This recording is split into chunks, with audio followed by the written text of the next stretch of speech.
Bueno, nos quedamos la semana pasada en Hechos 14, versículo 8.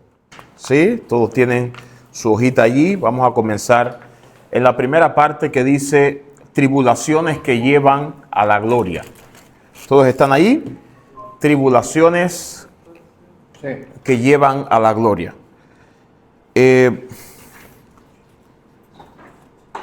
Todos pasamos tiempos difíciles, ¿verdad?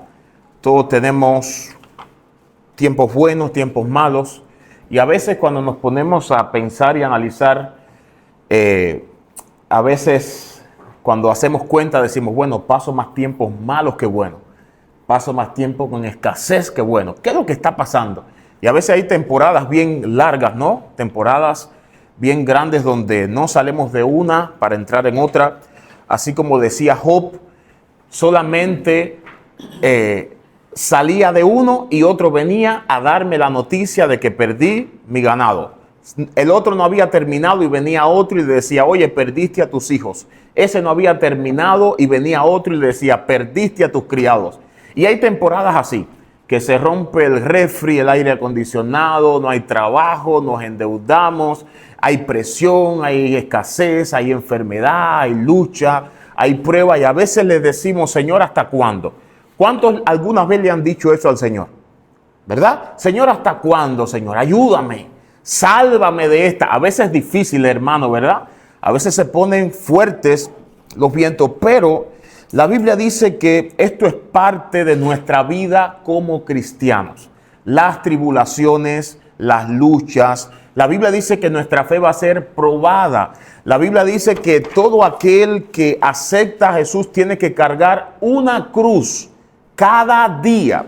Cada día hay que negarnos a nosotros mismos. Cada día hay que luchar contra nosotros, contra nuestra carne, contra el mundo, contra el diablo, contra los demonios y con todo aquello que está en contra de que nosotros lleguemos al cielo. Ahora bien, vamos a entrarle ahora al texto y vamos a comenzar a avanzar porque tenemos varios textos ahí que tocar.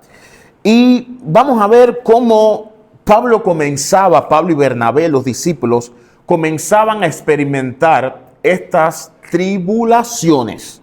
¿Ok?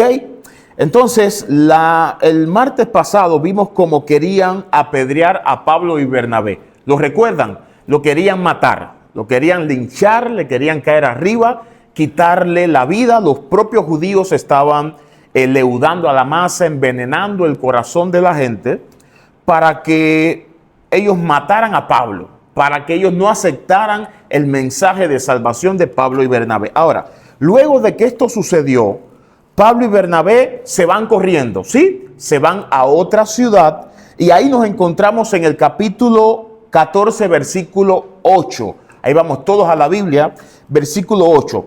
Entonces, termina el versículo 6 diciendo, y habiéndolo sabido, huyeron a Listra y Derbe, ciudades de Licaonia, y a toda la región circunvecina, y allí predicaban el evangelio. Es decir, que persiguieron a Pablo y a Bernabé y ellos se fueron a otra ciudad. Listo. Ahora nos encontramos con ellos en Listra. Dice el versículo 8, y cierto hombre de Listra estaba sentado, imposibilitado de los pies, cojo de nacimiento, que jamás había andado. Este oyó hablar de Pablo, el cual, fijando en él sus ojos y viendo que tenía fe para ser sanado, dijo a gran voz, levántate derecho sobre tus pies, y él saltó y anduvo. Es decir que Pablo y Bernabé fueron a otra ciudad y cuando están en esa ciudad se encuentran con un hombre de Listra, esa ciudad, y este hombre, ¿cómo estaba? Sentado, estaba también como, versículo 8, imposibilitado de los pies, es decir, estaba lisiado de los pies, estaba cojo de nacimiento y jamás había andado. Imagínense la situación de este hombre. ¿Cuánto tiempo llevaba así? ¿Quién sabe? 10 años, 15 años, 20 años, 40 años, 35, 50 años. El punto es que este hombre nunca había caminado. había estado lisiado, tal vez no tenía dinero para atenderlo, tal vez sí tenía dinero para atenderse eso, pero nadie le pudo solucionar el problema que tenía. Ahora, este hombre oyó hablar a Pablo, el cual, fijando en él sus ojos y viendo que tenía fe para ser sanado, es decir, que este hombre tenía fe en que podía ser sanado. ¿Qué pasó? Le dijo a gran voz. ¿Qué le dijo? Le dijo Pablo, levántate derecho sobre tus pies, y él saltó y anduvo. Imagínense qué fuerte fue esto. Esto fue poderoso. Pablo ve a este hombre que está lisiado y bajo el poder de Dios. Y como este hombre tenía fe, acuérdense que necesitamos fe en que Dios puede hacer el milagro para que Dios haga el milagro. Y Pablo le dijo, levántate.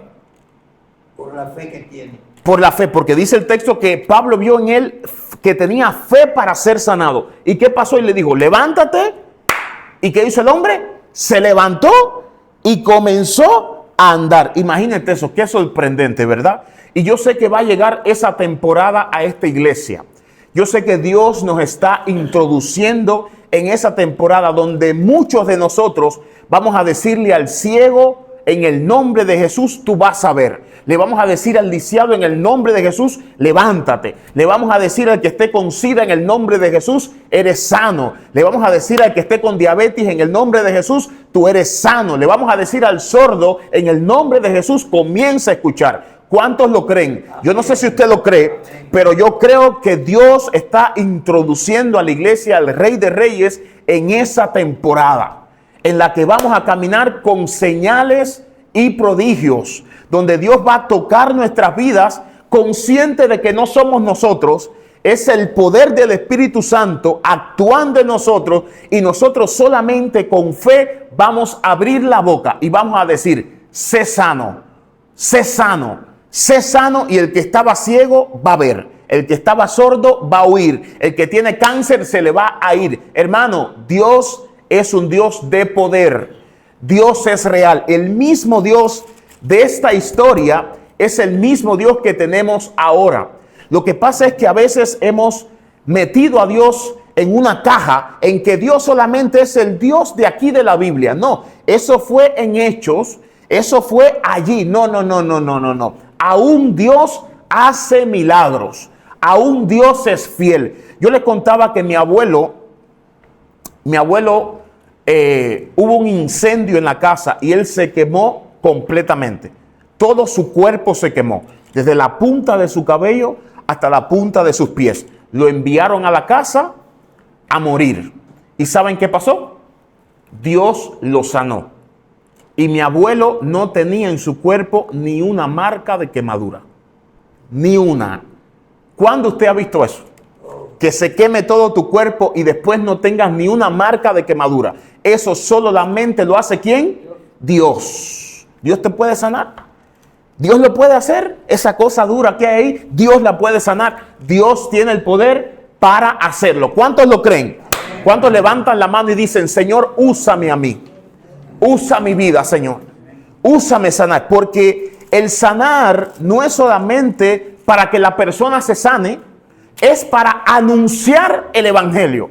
Cuando la persona ve que hay una sanidad, la gente dice, Cristo es real, Dios está vivo. Porque no es solamente que vamos a ir por los lugares sanando y ya, y más nada, no, vamos a predicar el evangelio. Y esas señales nos van a seguir. Y saben, hay personas que no van a creer hasta que no vean una señal.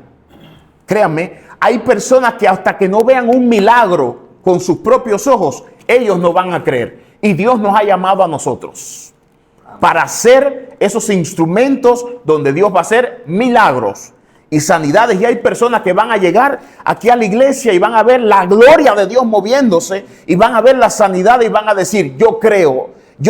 Y van a ver vecinos de ustedes, personas en sus trabajos, que ustedes le van a decir, ¿qué es lo que tú tienes? ¿Cuál es el problema? ¿Te duele la cabeza? ¿Te duele el pie? ¿Cuál es el problema? Vamos a orar por ti. Cristo tiene el poder, y cuando usted le ponga la mano y ore, el Espíritu Santo va a caer sobre esa persona, lo va a sanar, y la persona va a decir, ¿qué es eso que tú tienes? yo no tengo nada, es Cristo en mi corazón. Él es quien hace la obra y las personas se van a entregar. Por eso es que también muchas personas se entregaban al Señor, no solamente por la predicación de la palabra, sino por la manifestación que acompañaba a esa palabra. Yo he tenido una petición siempre en mi corazón y le he dicho, Señor, manifiesta tu poder, porque cuando usted lee el libro de Hechos, en todo el libro de Hechos, las señales y los milagros acompañaban y seguían a los discípulos. Donde quiera que los discípulos llegaban, ¿qué pasaban? Predicaban, pero también había manifestación. Había gloria, había poder. Y yo creo que nosotros tenemos que clamar a Dios, orar a Dios y decirle, Señor, yo quiero ver tu gloria. Necesitamos ver tu gloria, necesitamos ver tu poder visible. Sabemos que la palabra es suficiente para convencer, pero Dios también sabe que hay personas que necesitan ver una manifestación, necesitan ver un milagro, y también Dios quiere sacarlo de ese dolor, porque hay muchas personas cristianas que también tienen una enfermedad. ¿Verdad que sí? Hay personas cristianas que tienen algún problema, y si es el propósito de Dios, Dios la va a sanar, porque Dios no quiere que esté en esa situación. ¿Estamos entendiendo hasta ahí? Listo. Dios es un Dios de poder. ¿Cuántos están listos para ver el poder de Dios? Va a llegar. Ahora bien, dice que Pablo sanó a este hombre, y cuando, versículo 11, entonces la gente, visto lo que había hecho, alzó la voz diciendo ¿en lengua qué? Ahora, ese era el idioma de ese lugar. Había un griego que se le llamaba un idioma koiné, que ese era el idioma que se utilizaba para comerciar. Así como se utiliza hoy por hoy el inglés. Usted sabe que el inglés está en el idioma top, que si tienes una empresa, eres jefe, tienes que saber inglés. Así, ¿para qué? Para poderse comunicar con personas de otras naciones. No sé cómo le llaman a ese tipo de eso, pero bueno, es un idioma en general donde todos tienen que aprender. Ahora, fue tan fuerte el impacto que esta gente tuvieron que hablaron en su propio idioma koiné. No le hablaron a Pablo en el idioma que conocía toda la gente, le hablaron en el idioma ¿cómo? Koiné, por la sorpresa que ellos se llevaron ante ese hecho. Cuando ellos vieron que Pablo sanó a este hombre, ellos hablaron en el idioma koiné, y escuchen, ¿qué fue lo que dijeron? ¿Qué dijeron? Dígame. Versículo 11, ¿qué dijeron? Dioses acuérdense que esta gente no creían en Jesús. Esta gente no eran cristianos. Cuando esta gente vieron el milagro, saltaron y dijeron, dioses bajo la semejanza de hombres han venido. Es decir, que los dioses en los que ellos creían, ahora esta gente dice, no, estos dioses están en Pablo y en Bernabé. Ahora, ¿qué pasó? Hombres han descendido a nosotros. La gente se volvió loca y a Bernabé llamaron ¿cómo? Júpiter. Ese es el dios Zeus. ¿Ok? A Bernabé lo llamaron Zeus. Y a Pablo, ¿cómo le llamaron? Mercurio. Es el dios Hermes. ¿Ok? A uno le llamaron Zeus y a otro le llamaron Hermes. Ahora, porque a Pablo le llamaron Mercurio, porque este era el que llevaba la palabra de Dios. Algunos creen que le llamaron Júpiter a Bernabé por su postura, por su presencia, porque tenía una presencia imponente. Bueno, son teorías que se sacan de estudiosos que conocieron esa ciudad, conocieron lo que sucedió allí. Y a Pablo Mercurio porque Pablo era el que manifestaba, o el que manifestó en ese momento el milagro. Entonces, cuando ellos vieron eso, ellos dijeron, bueno, Pablo aquí, ¿cómo le vamos a llamar? Mercurio. Y al otro le vamos a llamar, ¿cómo? Júpiter. Porque este era el que llevaba la palabra. Versículo 13. Y el sacerdote de Júpiter, Júpiter, ¿quién era? De Zeus, al dios que servían a Zeus, ¿qué hizo? Cuyo templo estaba frente a la ciudad, trajo toros y guirnaldas delante de la puerta, y juntamente con la muchedumbre querían ofrecer sacrificio. Imagínense este show. Esto estaba ahí terrible. Cuando vieron el milagro, esta gente dijeron, llegaron los dioses, Zeus, ¿y cómo se llama el otro? Hermes, que se llama Júpiter. Llegaron los dioses, vamos a buscar unos toros y vamos a buscar unas guirnaldas y vamos a ofrecerle sacrificio, porque esa era la costumbre, ¿ok? Ofrecerle sacrificio. Ahora, versículo 14. Cuando lo oyeron los apóstoles Bernabé y Pablo, rasgaron sus ropas y se lanzaron entre la multitud dando voces y diciendo, varones, ¿por qué hacéis esto? Nosotros también somos hombres semejantes a vosotros. Ahora, yo no quiero detenerme mucho aquí porque quiero avanzar, pero yo quiero que ustedes sepan que cuando Dios nos comience a usar haciendo milagros, hay mucha gente que va a creer que nosotros somos dioses, va a creer que nosotros somos lo más grande que hay, pero nosotros tenemos que tener siempre la humildad y reconocer que no somos nosotros, que es Dios quien hace el milagro. Por eso es que Pablo se rasgó las vestiduras. ¿Saben qué significa eso?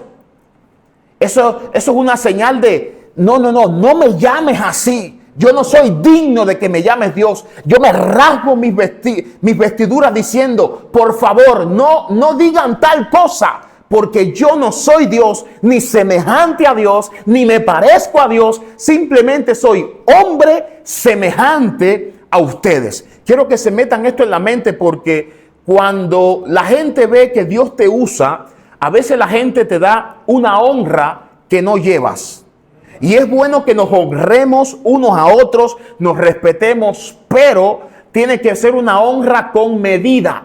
No podemos casi que besarle los pies al Dios, a la persona que hizo el milagro. Eso no lo podemos hacer. Es bueno que nos honremos, pero siempre consciente de que nosotros no hacemos el milagro. Por eso cuando alguien te honre demasiado y te diga, oye, como Dios te usa, qué poder, qué gloria, eres el mejor Isaías, como Dios te usa, tú tienes que decirle, espera, stop. Yo soy un hombre igual que tú. Simplemente Dios me está usando. ¿Por qué? Porque cuando nosotros permitimos esas cosas, el orgullo dentro de nosotros crece. Y crece. Sí, claro, sí. Gracias, hermano, sí. Yo sé que Dios me usó. Aleluya. Ese es el orgullo que está creciendo y Dios lo está mirando hasta el día en que Dios no nos usa más. No nos usa más. Cuando estuve encerrado, sí te conté que predicaban en la celda, ¿no? Sí. Y había personas que te comentaban eso, ¿no? Las personas. Y contestaban que predicaban ya, no, cálmate, no haces. Yo solamente soy un instrumento de eso. Así es. Solo Dios me usa. Exactamente. Y eso es lo más poderoso, hermano, la humildad delante del Señor. Nada más, la humildad, la sencillez, lo que hablábamos la semana pasada. Eso, la sencillez, ok, tú dices, wow, Dios te usó, aleluya. Tú lo dijiste, Dios me usó, como te puede usar a ti también. Entonces Pablo dijo, no, a nosotros no nos ofrezcan sacrificio. No, tranquilo. Yo soy hombre semejante a ustedes. Hermano, lo tengo en la mente. Por favor, nunca reciban la gloria que le pertenece a Dios sin volvérsela a dar a Él. Porque a veces la gente viene con buen corazón, agradecido. Gracias. Pero hay que decirle, a mí no, a Dios, que fue quien hizo el milagro. Porque al final, ¿el poder de quién es? El poder es de Dios. La obra la hace Él. El Espíritu Santo es quien se mueve, quien se manifiesta. Y escuchen esto. El Espíritu Santo nos está metiendo a Rey de Reyes en esta dimensión de poder y de manifestación. Pero que no se nos olvide esto, cuando Dios comience a manifestar su gloria, ¿la gloria de quién es? Es de Dios, hermano. La gloria es de Dios. E incluso cuando Dios comience a utilizar a los pastores, a los líderes que haya, no le dé una gloria al pastor que no es la que merece. Nosotros tenemos que decir, ok, Dios te usó, pastor, la gloria es tuya, Padre. La gloria es tuya, Padre. Porque a veces, ¿saben algo? El pueblo le hace daño a los líderes. A veces no es solamente el líder, es el pueblo, porque el pueblo dice, sí, sí, aleluya, sí, gloria, sí, pastor, Dios te usó, sí, líder, Dios te usó. Y el mismo pueblo daña al líder. Entonces no es solamente problema del líder, es problema también del pueblo, que tiene que entender que no fue el líder el que hizo el milagro, fue Dios el que lo hizo. Porque Dios no comparte su gloria con nadie. No la comparte. ¿Estamos listos ahí? Así que llevémonos esto en el espíritu, porque en los próximos días y meses, cuando empecemos a ver lo que va a suceder, lo que Dios va a hacer y cómo Dios se va a mover, recuerden, eres tú, Dios, quien lo está haciendo. ¿Qué dice ahí? El Espíritu Santo será quien se derramará, será quien obrará, quien levantará profetas. ¿Quién? El Espíritu Santo. No somos nosotros, somos simplemente los instrumentos que Dios va a utilizar. Cualquiera de ustedes piensa, no, Dios tal vez no me va a usar a mí. Sí, Dios va a usar a todos nosotros. Todo aquel que se rinda delante de Dios y le diga, mira Dios, aquí estoy, úsame, haz conmigo lo que tú quieras. Dios dice, ok, unción sobre él, más gloria sobre él, poder sobre él. Porque cuando hay corazones humildes, sencillos, Dios lo ve y dice, es una vasija lista para yo usar. Y entonces vemos ahí que, ¿cómo es posible que Dios comenzó a usar a Jonathan o al pescador o al otro? Pero, ¿cómo es posible? Corazones humillados. ¿A quién Dios escogió como rey de Israel? A David. Nadie conocía a David, ¿verdad? Nadie. David estaba allá detrás de las ovejas, pastoreando. Cuando el profeta llegó a su casa y vio a sus hermanos de guerra, el profeta dijo, estos son. Y cuando el profeta dijo, esta es la voz de Dios, le dijo, no mires su apariencia, no mires su parecer, porque yo no miro lo fuerte ni lo bello, yo miro, mira, el corazón. Y ya yo escogí a uno que no está aquí, a uno que no se habla de él, a uno que no tiene fama, a uno que está pastoreando ovejas. Ese que tiene un corazón conforme al mío, humilde y sencillo, el que yo escogí, el rey. Ay. Hay que tener corazones sencillos, hermano. Y se lo digo yo con mucha modestia, dándole la gloria a Dios. Cuando yo estaba en Cuba, a mí me conocían en muchos lugares donde se decía mi nombre. La gente decía, con respeto. Y yo tenía que cada día luchar con eso, porque a veces la gente venía donde tú estás, don José, y a veces hasta tú veías, ¿cómo le llaman aquí las personas lambonas? ¿Cómo le llaman? Lambiscón. A veces habían personas que venían lambiscándote ya por el grado que tú tenías, porque yo era líder de la música nacional, porque Dios me usaba predicando, y a veces yo tenía que decir, tranquilo. Esas cosas que yo mejor no quería ni escuchar a la persona, porque la persona, y ahora que estoy aquí en Cancún, ya Dios me está usando en muchas iglesias, ya las personas conocen a José Miguel, me llaman, pero yo tengo que mantener mi corazón humillado al Señor. Tengo que mantenerlo abajo y reconocer que es Dios quien lo está haciendo. ¿Por qué? Porque Él tiene un plan y un propósito. Y Él nos escoge a nosotros para ese plan y ese propósito. Ahora, si yo comienzo a decir, no, a mí me están llamando porque yo predico bien, porque yo toco bien. Sí, soy yo, ¿verdad? Dios dice, porque eres tú. Está bien, yo te voy a bajar los grados a ti. Y Dios nos comienza a humillar. Yo tengo una experiencia bien fuerte de que Dios me humilló hace muchos años. Yo llegué a una iglesia, yo tocaba y yo tenía tal vez como 13, 14 años. Y yo fui muy orgulloso. Hermano, Dios me humilló súper fuerte. Qué vergüenza yo pasé. Pero después de eso, yo aprendí la lección. De que es Dios en que lo hace y no es nosotros. Seguimos. ¿Estamos listos ahí? Humildad y sencillez. Es todo lo que Dios necesita. Nunca creas que no eres suficiente para que Dios te use. Porque Dios lo único que está buscando es humildad y sencillez en tu corazón. Es lo único que Dios no está buscando ni tu talento, ni tu sabiduría, ni cuánto tú sepas, ni cuán perfecto eres, ni cuán santo. Dios no está buscando eso. Dios está buscando, ¿sabe qué? Un corazón que se rinde a Él. Un corazón que reconoce su debilidad, que conoce que lo hace mal. Un corazón que reconoce que necesita de Dios. Cuando Dios ve ese corazón, dice, tú estás listo para que yo te use. ¿Estamos ready ahí? Vamos a darle entonces. Entonces llegaron, Pablo le dijo, oye, no ofrezcan sacrificio.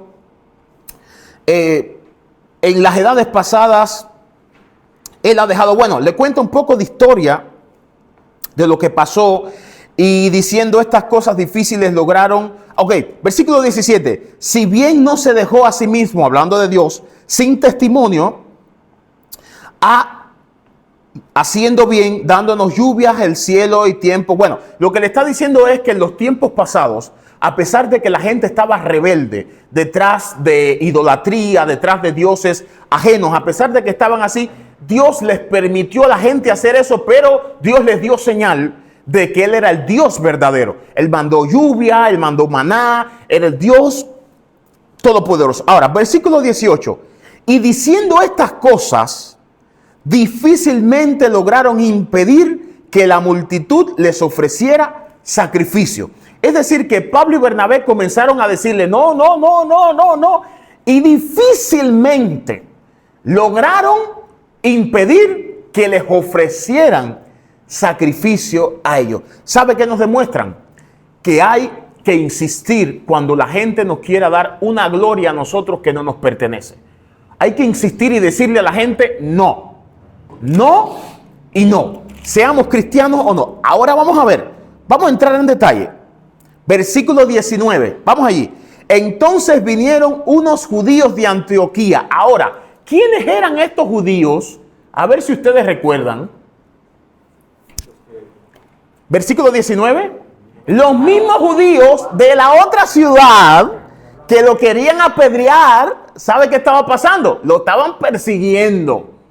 Sus propios hermanos, dice, entonces vinieron unos judíos de Antioquía y de Iconio que persuadieron a la multitud. ¿Sabe qué hicieron? Volvieron a hacer lo mismo. Como le funcionó en la otra ciudad, que empezaron a envenenar a la gente, fueron ahora a esta ciudad también. Y comenzaron a persuadir a la gente. Comenzaron a decirle, oye, esta gente no son de Dios. Esta gente son unos blasfemos, esta gente no sirve, esta gente están trastornando la ciudad. Pablo y Bernabé, no lo acepten, esa gente hay que matarlo, hay que sacarlo de aquí. Oye, su ciudad la van a acabar. Eran esos judíos diciéndole eso. ¿Estamos ahí? Mira Isaías como está metido en la historia. ¿Qué pasó? Persuadieron a la multitud y ahora sí lo lograron. Apedreado a Pablo, le arrastraron fuera de la ciudad pensando que estaba ¿cómo? Muerto. Imagínense cómo le cayeron a Pablo arriba. Toda la ciudad le dio con todo, hermano. Le dio a tal punto que ellos pensaban que Pablo estaba muerto. Le dieron piedra y piedra y piedra y piedra y piedra y piedra hasta que ellos dijeron, este hombre ni respira ni nada. ¿Sabe qué dijeron? Logramos la victoria. Pero no olviden que Dios tiene un propósito. Dios tiene un plan. Y el propósito y el plan que tiene Dios, ningún hombre lo puede detener. Ni el diablo, ni los demonios, nadie lo puede detener. Cuando el diablo estaba ahí incitando al pueblo para que matara a Cristo, no era que Satanás estaba matando a Cristo, era que el propósito de Dios se estaba cumpliendo al Cristo morir en la cruz del Calvario. para salvarnos a nosotros. Ahora, ¿por qué no murió Pablo allí? Porque el propósito de Dios no se había terminado de cumplir. Había más. Por lo tanto, el hombre no le podía quitar la vida a Pablo, porque Dios tenía un propósito con Pablo. Seguimos, ¿qué pasó? Lo sacaron de la ciudad pensando que estaba muerto, pero rodeándole 2 discípulos, se levantó y entró, aleluya, en la ciudad, y al día siguiente salió con Bernabé para Derbe. Hermano, este Pablo estaba loco, como se dice. Lo apedrearon. No, nunca lo mataron. Porque Dios no lo permitió. Lo soltaron porque estaba muerto, y ¿sabe qué pasó? Entró a la ciudad y al otro día se levantó a predicar el evangelio. Dios mío, qué gloria. No, pero muchos de nosotros hoy recibimos una crítica en nuestro trabajo, mas nunca predicamos en el trabajo.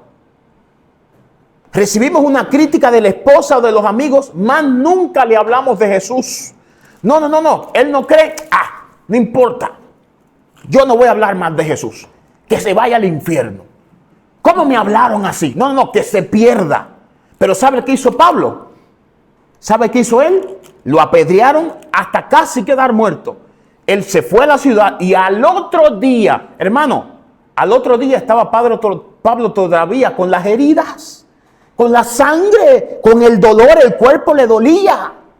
Pero Pablo sabía en quién había creído. Al otro día se levantó.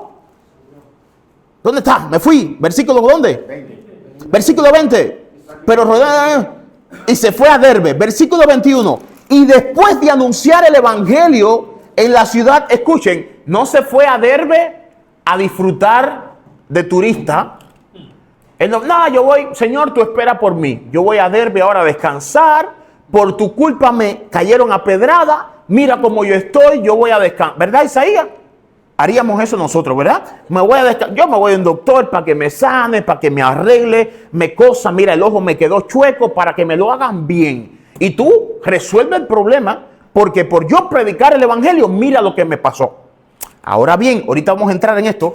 Se me va la hora. Entonces, ¿qué pasó? ¿Qué hizo Pablo? No. Al día siguiente se paró y se fue a Derbe. Y después de anunciar el evangelio, el evangelio a aquella ciudad, ¿cómo dice? No, escuche, espera. No dice en aquella ciudad. Porque cuando dice en aquella ciudad, está limitando a una región. Dice, predicó el evangelio, ¿dónde? A aquella ciudad. Es decir, que la mayoría de la ciudad escuchó el evangelio. La mayoría lo escuchó. Es decir, que le tomó tiempo. Mientras se sanaban sus heridas, él predicaba. Por eso un día dijo, yo llevo en mi cuerpo las marcas de Cristo. Amén. No había quien le hiciera cuento. Y ahora vamos a entrar en el tema de hoy. Dice, y después de anunciar el evangelio en aquella ciudad y de hacer, ¿cómo?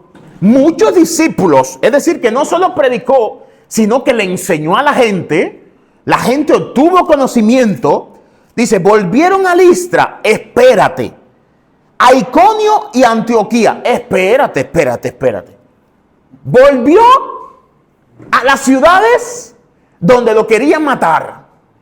Volvió a las ciudades donde lo estaban apedreando. Él regresó.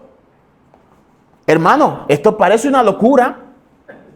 Sí, parece una locura. Pablo, te acaban de apedrear, casi de matar, y tú regresas a las... ¿Qué diríamos? Un suicida. Regresas a la ciudad, pero ahora vamos a entrar en mensaje. Espero que me regalen hasta las 8:05, 8:10, por favor. Ahora vamos a entrar en el mensaje de Dios para nosotros hoy. Versículo 21. Y después de anunciar el evangelio a aquella ciudad y de hacer muchos discípulos, volvieron a Listra, a Iconio y Antioquía. Versículo 22. Ahora, vamos a ver con qué propósito Pablo regresó a esta ciudad. Vamos a ver, recuerden que ellos dejaron discípulos en esa ciudad. Hubo gente que ellos le predicaron. ¿Qué pasó? regresaron. Versículo 22 que dice, confirmando los ánimos. Claro, porque la persecución no solamente fue contra Pablo y Bernabé, la persecución también ahora era contra ¿quién? Contra los que habían recibido a Jesús. Porque esa gente se había quedado en la ciudad. Esa gente no se fue del lugar. Esa gente se quedó. Esa gente recibió de Jesús y ahora estaban siendo oprimidos, criticados. Ahora esta gente podían estar viviendo hasta un día a la vez.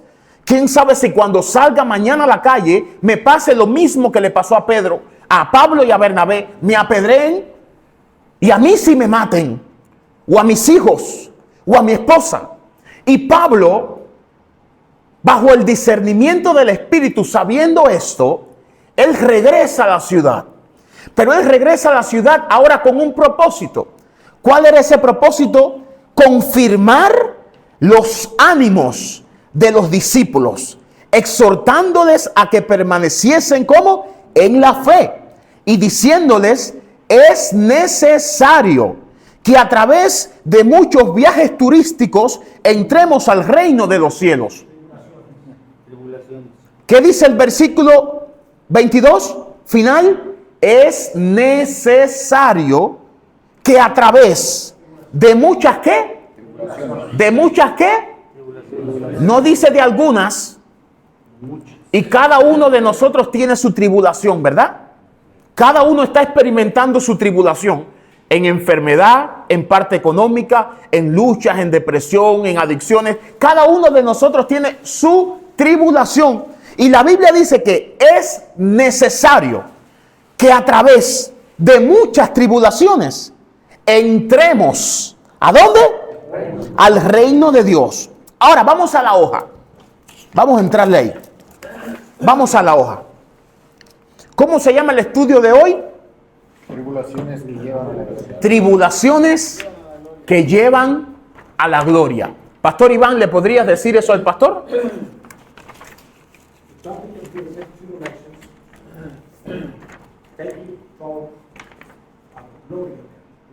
Tribulaciones que llevan a la gloria.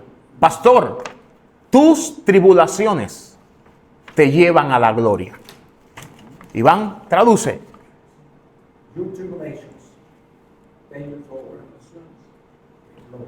Jonathan, tus tribulaciones te llevan a la gloria.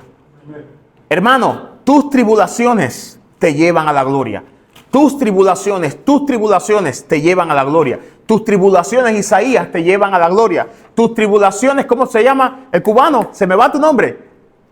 Rafael, te llevan a la gloria. Tus tribulaciones, ¿cómo te llamas? Alonso, te llevan a la gloria. Tus tribulaciones, Jonathan, te llevan a la gloria. Tus tribulaciones, Pastor Iván, te llevan a la gloria. Tus tribulaciones, Pastor Ken, te llevan a la gloria. Tus tribulaciones, mi hermano, Llevan a la gloria. ¿cómo te llamas? David, te llevan a la gloria. Aleluya. Tus tribulaciones, ¿cómo te llamas? Benjamín, te llevan a la gloria. David, tus tribulaciones te llevan a la gloria. Dice el versículo 22, es necesario que a través de muchas tribulaciones entremos al reino de los cielos. Yo sé que cada uno de ustedes está pensando en lo que pasa, en lo que vive, a veces en las luchas que hay. Es necesario. Ahora, vamos al punto que dice el punto 2 en la hoja. Enseñanza central. Versículos 21 y 22, que es el que acabamos de leer. ¿Cuál es esa enseñanza central? Confirmando los ánimos de los discípulos y exhortándoles que permaneciesen en la fe y diciéndoles es necesario que a través de muchas tribulaciones entremos al reino de Dios. Ahora bien, Dios en este texto quiere enseñarnos tres cosas. Quiero que me sigan ahí en la hoja. Quiere enseñarnos tres cosas. Número uno, quiere enseñarnos lo siguiente: que tenemos que animarnos unos a otros. Tenemos que animarnos unos a otros. ¿Sabes qué hizo Pablo? ¿Sabes qué hizo Pablo? Pablo regresó a la ciudad. Porque Pablo sabía que los ánimos de esos discípulos no estaban en su mejor momento. Pablo sabía que ellos estaban bajo persecución, bajo tribulación, que ellos se sentían tristes, adoloridos, que ellos se sentían con temor tal vez a la muerte. Y como ellos lo sabían, y como Pablo lo sabía, Pablo regresó a animarlos unos a otros. Y el texto más original está diciendo que vino a confortar su alma. Lo más dentro de él vino a animarlos. Eso es lo que dice en el versículo 22 cuando dice, confirmando su ánimo, es decir, fortaleciendo su alma, fortaleciendo su ser interior. Hermano, ¿cuántos algunas veces han dicho, yo no puedo más? No puedo más. Me rindo. Esta lucha está demasiado fuerte. Yo me rindo. Pablo sabía que muchos de ellos estaban así y dijo, tenemos que ir a animarlos unos a otros. Entonces, lo primero que Dios quiere que nosotros hagamos es que nos animemos los unos a los otros. Primera Tesalonicenses 5:11, ahí en la hoja, ¿qué dice? Por lo cual, animaos unos a otros y edificaos unos a otros, así como lo hacéis. Ese es el mandato del Señor. Hermano, tenemos que a veces conversar uno con otro y decirnos, vas a salir de esa prueba. Dios te va a ayudar. Dios te va a dar fuerza.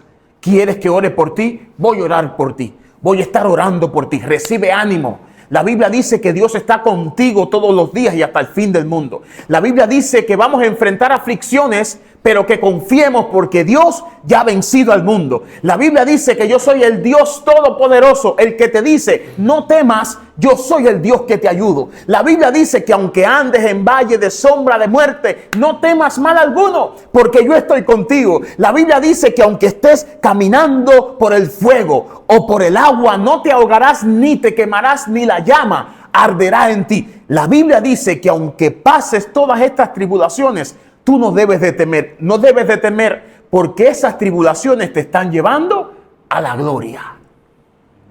Amén. Y cuando nosotros pasamos las tribulaciones con esta mentalidad, esta tribulación me está empujando a la gloria. Y ahorita vamos a ver lo que provoca. Nuestra fe aumenta, nuestras fuerzas se renuevan.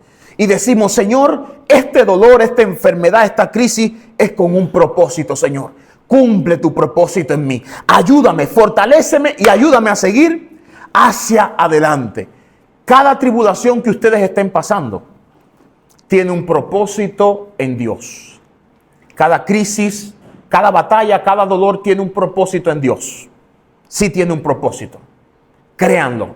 A veces pensamos que Dios se olvidó de nosotros. A veces pensamos que, bueno, Señor, tú no ves mi situación. Tú no ves lo que yo estoy pasando aquí. Yo te oro mañana, tarde, noche, madrugada. ¿Y tú no haces qué? Nada. O yo soy el único que alguna vez ha estado así. Yo soy... ¿tú también? Otro más. ¿Quién más? ¿Quién más? Hermano, no nos hagamos los espirituales. Todos en algún momento, toditos los que estamos aquí, en algún momento nos hemos preguntado, Señor, ¿por qué tú no haces algo? ¿Por qué no resuelves el problema? Por mucha fe que tengamos, hay momentos que la tribulación se pone tan fuerte que decimos, Señor, por favor. Y los de la Biblia, léalos, que así lo pasaron ellos.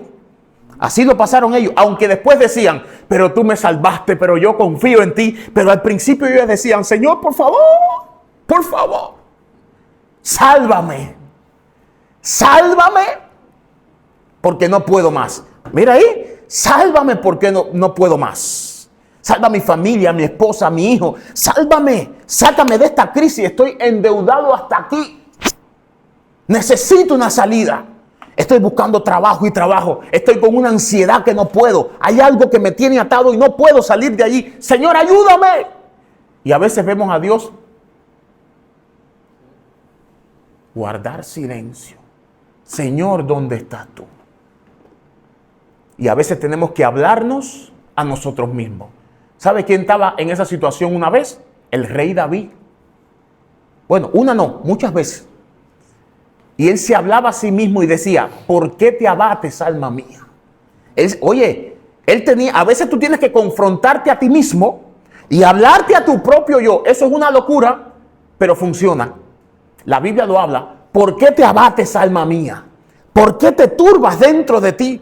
¿Por qué no crees en Dios? Confía, confía, decía David. ¿Y sabe qué dijo? Porque aún has de recibir respuesta de Dios, porque Dios no quedará callado para siempre. Cuando llega el momento en el que Dios te vaya a responder, Dios lo va a hacer. ¿Por qué te abates entonces? Espera en Dios, porque aún he de alabarle, salvación mía y Dios mío. Eso es lo que decía David. Y yo a veces también tengo que mirarme al espejo y decirme, José Miguel, Dios te va a proveer. José Miguel, Dios va a abrir las puertas. José Miguel, Dios va a cumplir la promesa. José Miguel, Dios es fiel. José Miguel, Dios no miente. José Miguel, Dios no es hombre para mentir, ni hijo de hombre para arrepentirse. José Miguel, levántate. José Miguel, confía. José Miguel, esfuérzate. José Miguel, camina. José Miguel, cree. A veces tengo que hablarme, papá. Y a veces Dios tiene que decirte a ti, háblate. Vamos, declara las palabras. Declara la palabra, declárala sobre tu vida. Tú eres Dios fiel. Tú eres Dios fiel. Tú eres Dios sanador. Tú eres Dios de victoria. Tú eres Dios proveedor. Tú eres, Señor. Tú eres. Aleluya. Dios es fiel. Dímelo, hermano. Hablando del tema ese, quiero hacer un testimonio pequeño. Tienes 2 minutos. Y llevas 1 menos. Dale.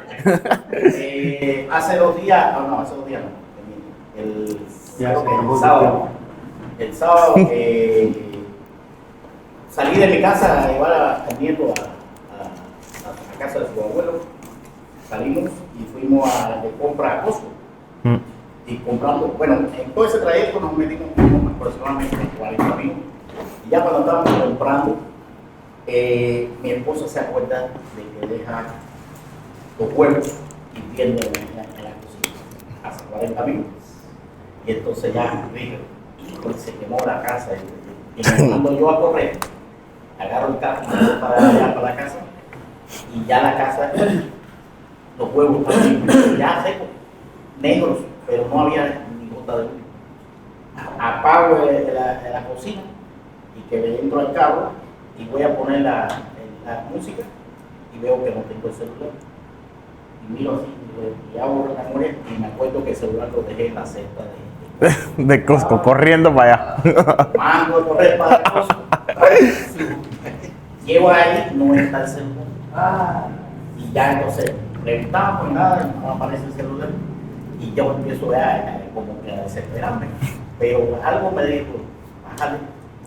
Confía. No, confía en Dios, confía. Ten fe que se iba a solucionarse. Bueno, me fui para el trabajo. Llego al trabajo como a las 3 o las 4 de la tarde, agarro el otro celular del trabajo y me ocurre llamar al amigo. Y me contesta y me dice, sí, tengo su celular, lo puede recoger a las 8 allá en la planchita, por allá. Le digo, bueno, está bien, yo salgo a las 8.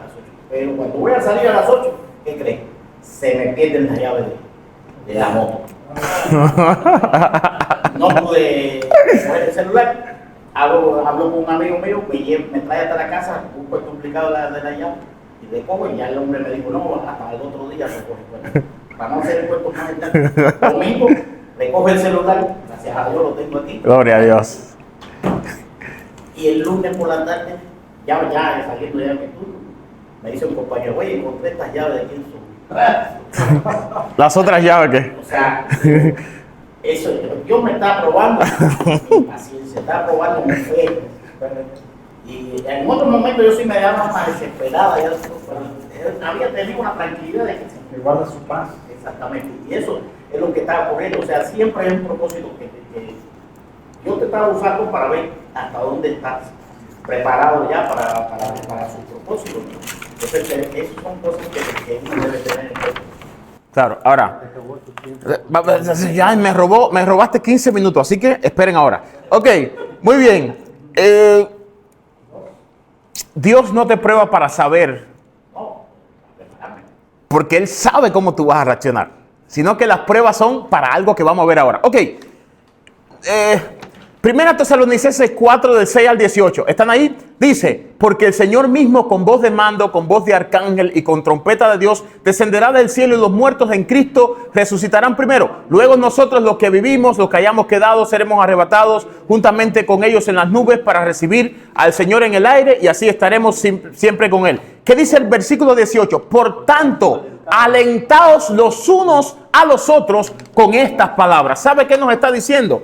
Aliéntense con esperanza, aliéntense con la palabra de Dios, las promesas de Dios. Hay esperanza para los hijos de Dios. A veces hay que alentarnos unos a otros. Hay esperanza, hay esperanza. Y cuando tú veas a tu hermano pasando, mire, hay momentos que Dios te va a traer a la mente a alguien de la iglesia y tú te vas a comenzar a sentir cargado por él.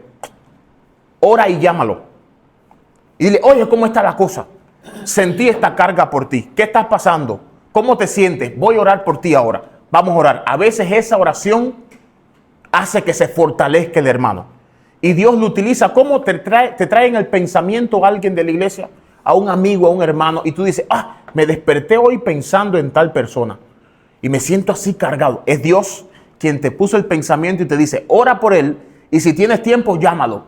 Y dile, oye, ¿cómo estás? Estoy aquí contigo. Estoy para animarte.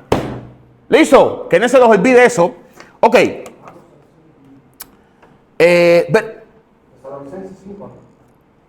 Sí, lo segundo que Dios quiere que sepamos es que debemos exhortarnos a permanecer firmes en la fe. Eso es lo que estaba haciendo Pablo. Yo le estoy diciendo ahora lo que hizo Pablo. Lo primero que hizo Pablo, que fue, los animó, animándole. Lo segundo fue que los exhortó. ¿A qué? A que permanecieran como firmes en la fe, en que a pesar de las tribulaciones que ellos estaban pasando, ellos tenían que estar firmes en la fe. Hermano, tenemos que estar firmes en la fe, firme en lo que hemos creído, firme. Dice Tesalonicenses 5, 12 al 18, os rogamos, hermanos, que reconozcáis a los que trabajan entre vosotros y os presiden en el Señor y os amonestan, y que los tengáis con mucha estima y amor por causa de su obra. Tened paz entre vosotros. También, versículo 14, rogamos, hermanos, que amonestéis a los ociosos, que alentéis a los de poco ánimo. Hermano, es tan importante. Espérense. Es tan importante que nos alentemos unos a otros. Qué bueno es cuando un hermano se acerca a ti y te dice, oye, en tu prueba estoy contigo. Pero qué difícil es cuando tenemos que atravesar tribulaciones solo, donde nadie te llama, donde nadie se acuerda de ti, donde a pesar de que la gente sabe, nadie te acerca y te dice, oye, estoy orando por ti, oye, estoy contigo. Oye, hermanos, somos un cuerpo en Cristo. Somos uno en el Señor. La Biblia dice que tenemos que reír con los que ríen, pero también, ¿saben qué? Llorar con los que lloran. No todo el tiempo es tiempo de risa. No todo es color de rosa. Hay momentos en el que hay que llorar con el hermano. Hay momentos en el que hay que sentarse con él y decirle, cuéntame lo que está pasando. Y el hermano desahogarse, llorar contigo. ¿Verdad que sí? Y tú orar por él. Y decirle, no solamente hoy, sino que yo voy a estar orando por ti. Los próximos días, los próximos meses. Yo estoy contigo. Pablo sabía esto, la importancia de esto. Y como Pablo lo sabía, dijo, esta gente que yo dejé en la ciudad ya, esta gente está en una tribulación fuerte, yo tengo que regresar. Voy a animarlos. Aunque me rematen, yo voy a regresar y voy a animarlos, voy a fortalecer su fe. Pero también los voy a exhortar, no solamente voy a animar su alma, sino también, ¿sabe qué voy a hacer? Voy a exhortarles, a decirles, tienen que permanecer firmes en la fe. Tomaste una decisión, creíste en Jesús, ¿verdad? Creíste en Jesús, todos los que estamos aquí creímos. Ahora, a pesar de las tribulaciones que hay que hacer, permanecer. Y permanecer no nos está hablando de un día, ni de 2 días, ni cuando todo vaya bien. Permanecer nos está hablando de una constancia, del día a día, bajo cualquier circunstancia, permaneciendo en la fe que tenemos. Ahora, dice, pero 15, mirad que ninguno, alentéis a los de poco ánimo, que sostengáis, ¿cómo? a los débiles. ¿Sabe cómo dice? Que los sostengas. ¿Saben por qué? Porque hay gente que no tiene la misma madurez que nosotros. O hay gente que no está pasando la misma prueba que nosotros y está débil en su prueba. Y necesitamos de alguien que esté fuerte para que se acerque y le dé la mano y le dice, vamos juntos. En medio de tu crisis, vamos juntos. Somos un cuerpo, somos hermanos. Vamos a avanzar juntos. Todos necesitamos de todos. ¿Ok? Seguimos. Mirad que ninguno pague a otro mal por mal. Antes, seguid siempre lo bueno. Estar siempre gozosos. Orad sin cesar. Dad gracias a Dios en todo, porque esta es la voluntad de Dios para con vosotros en Cristo Jesús. Aleluya. Dice, pasen la página, 1 de Pedro 1 del 3 al 8. Bendito, y aquí ya no vamos a poder concluir todo, pero aquí vamos a terminar. Dice 1 de Pedro 1 del 3 al 8. Bendito el Dios y Padre de nuestro Señor Jesucristo, que según su gran misericordia nos hizo ¿qué? Renacer para una esperanza ¿cómo? Viva, aleluya. Nuestra esperanza es viva. Dios está vivo, Dios es real y el cielo, el reino de Dios es real. Dice, por la resurrección de Jesucristo, ¿de qué? Para una herencia. ¿Cuál es esa herencia? Cuando estemos con Dios. Esa herencia que vamos a recibir, esas mansiones celestiales, eso es como es incorruptible. Eso no se corrompe. Incontaminada e inmarcesible. Reservada en los cielos. ¿Para quién? Para nosotros. Háblate a ti mismo y diste, esa herencia es para mí. Pero hay que permanecer en la fe. Que sois a nosotros que somos guardados por el poder de Dios. ¿Mediante qué? La fe. Es decir, que la fe en Dios hace que seamos guardados por el poder de Dios. ¿Para qué somos guardados? Para alcanzar la salvación que está preparada para ser manifestada en el tiempo postrero. Ahora bien, hay una salvación que está preparada para ser manifestada. ¿Cuándo? En el tiempo postrero. ¿Qué cosa es? El reino de Dios. El reino de Dios se está acercando, ¿ok? El reino de Dios, ese día en el que Cristo venga y nos entregue la corona, cada cual nos entregue, ese día se está acercando. Y dice que, se me fue, el 6, en lo cual vosotros, no, el final del 5, para alcanzar la salvación que está preparada para ser manifestada en el tiempo postrero, en el tiempo que viene. Versículo 6, en lo cual vosotros os alegráis. Ahora viene lo duro. Aunque, ¿qué dice? Ahora, por un poco de tiempo, si es necesario, tendréis que ser, ¿qué cosa? Afligidos. ¿En cómo? No dicen una prueba. ¿Dicen cómo? En diversas, papá. Prueba económica, prueba de enfermedad, prueba de crisis, pérdidas, dolor, ansiedad. Diversas pruebas. Duda, batalla del enemigo. Batalla para que tú dejes de confiar en el Señor. Dice, aunque ahora, por un poco de tiempo, si es necesario, tengáis que ser, ¿qué cosa? Afligidos en diversas pruebas. ¿Para que qué? Dice, versículo 7. Aquí está el propósito de todo lo que hemos hablado hasta ahora. Este es el propósito. ¿Para qué? Para que sometida a prueba vuestra fe. ¿Qué quiere decir eso? Que la fe que tenemos, ¿sabe qué va a pasar? Va a ser probada. Pero esa fe dice que es mucho más preciosa que el oro, el cual, aunque perecedero, es decir, aunque el oro perece, se prueba con fuego. ¿Qué sigue diciendo? Sea hallada en alabanza, gloria y honra cuando sea manifestado Jesucristo. Ahora, ¿qué se va a hallar en alabanza, gloria y honra? Nuestra fe. Pero para que sea hallada en alabanza, gloria y honra, ¿qué necesita nuestra fe? Ser probada. ¿Con qué? Con diversas pruebas.